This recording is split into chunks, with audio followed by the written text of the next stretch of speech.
Bonjour, je suis Baptiste Ridou, coordinateur concierge de la Quincaillerie, tiers-lieu porté par l'agglomération du Grand Guéret.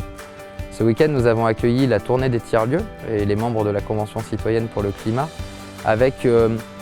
une problématique ou du moins une idée sur comment les tiers-lieux sont des outils communs des transitions. Alors, vaste programme. Concrètement, dès le samedi matin, nous avons mis en place une table ronde sur laquelle nous avions différents retours de projets, ce qu'on a appelé regards croisés, à la fois une échelle micro avec un projet guérétois qui s'appelle le Jardin des communs, une échelle plus communale avec un appel à idées lancé par le CAUE avec 11 équipes d'architectes qui se sont emparés de biens fonciers publics sur une petite commune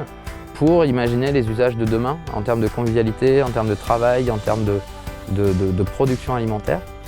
Une dimension plus départementale avec le réseau de tiers-lieux TELA, parce qu'en Creuse, on a cette chance d'avoir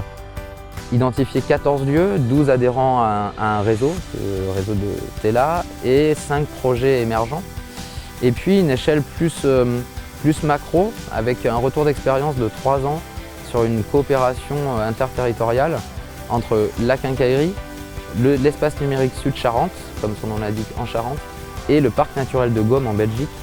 et comment le fruit de notre travail est porté sur comment les tiers-lieux sont des acteurs du développement local. L'après-midi, différents ateliers, alors des ateliers mobiles très concrets au sein de la ville de Guéret, la découverte des bacs de culture et du jardin des communs, un travail sur le ruisseau des Chers, qui est un ruisseau assez mystérieux à Guéret parce qu'on voit sa source, on sait qu'il est drainé sous la ville et il ressort juste à côté du jardin des communs, sauf qu'en fait il ressort de manière polluée. Il y a 2 arrivées d'eau et comme on peut voir, il y a pas mal de déchets qui arrivent, donc il y en a qui sont charriés par le vent, donc ils viennent s'échouer là, et il y a d'autres déchets qui sont un peu plus lourds et qui sont charriés par les eaux. Et on retrouve typiquement des serviettes hygiéniques, des tampons, ce genre de choses, qui normalement, même s'ils sont jetés dans les toilettes, doivent quand même passer par une station d'épuration, par quelque chose, que ces déchets ne devraient pas se retrouver dans le ruisseau. Donc un travail autour du ramassage de déchets et de cette question de pollution des zones humides. Une Vélorussion, ça c'est un collectif citoyen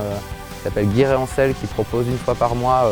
du lobbying citoyen pour rendre Guéret cyclable en fait. Et puis un travail avec des architectes autour justement des espaces publics dans Guéret,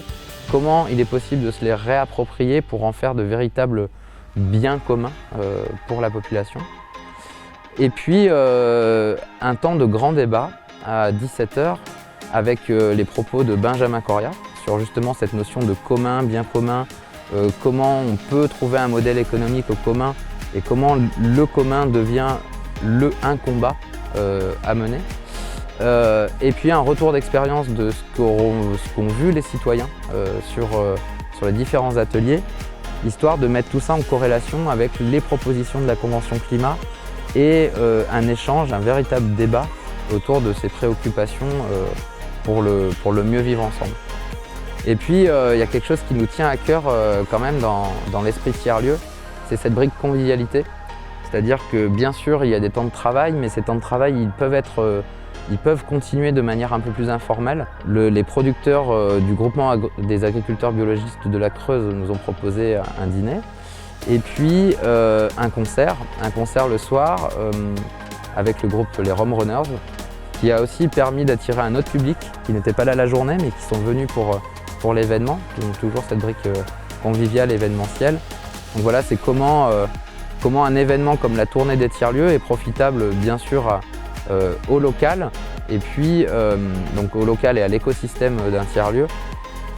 à son environnement, mais aussi plus largement via la diffusion de tous ces contenus sur les réseaux et toute la documentation qui en sera faite, que ça en devienne des livrables pour essaimer sur les autres territoires.